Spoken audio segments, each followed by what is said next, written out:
textes que sur lesquels nous sommes en train de débattre ici sont écrits en français. En français, et n'importe qui n'a pas besoin d'une formation toute spéciale pour pouvoir comprendre. J'exhorte ceux qui sont en train de nous suivre, n'est-ce pas, d'aller voir par eux-mêmes, lire, comprendre réellement ce que ces dispositions disent.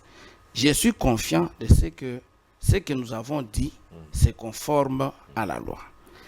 Et enfin, j'aimerais quand même dire, dur Alex, c'est de l'ex, mais comme j'ai dit, la loi, lorsqu'elle est inconstitutionnelle, on n'est pas désarmé.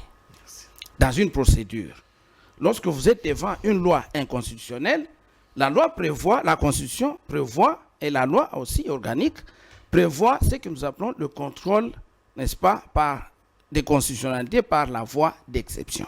Donc, on peut soulever une exception d'inconstitutionnalité.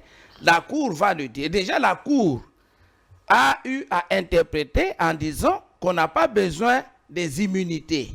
Déjà, vous comprenez que la Cour constitutionnelle elle-même a déjà, n'est-ce pas, dit que cette loi est inconstitutionnelle. On peut initier des procédures et la saisir en inconstitutionnalité. Pour terminer, je termine.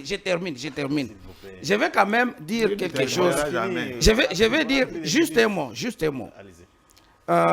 Je suis quand même préoccupé par la décision qui est intervenue, n'est-ce pas, par la Cour de cassation s'agissant du dossier Moutamba. Ma préoccupation, jusque-là, je ne la fonde pas encore sur le fond de la décision qui a été prise.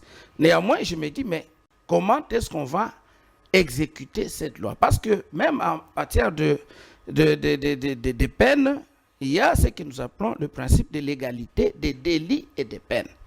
Or, lorsque vous lisez l'article 5 bis du Code pénal, il est dit que les condamnés aux travaux forcés, c'est l'alinéa 2, subissent leur peine. Oui, j'énonce quand même ça. Subissent leur peine conformément au règlement fixé par l'ordonnance du président de la République. Il n'y a pas eu ces règlements-là. Et puis, il est dit, l'exécution de la peine des travaux forcés ne peut être assimilée ni confondue à la peine de servitude pénale.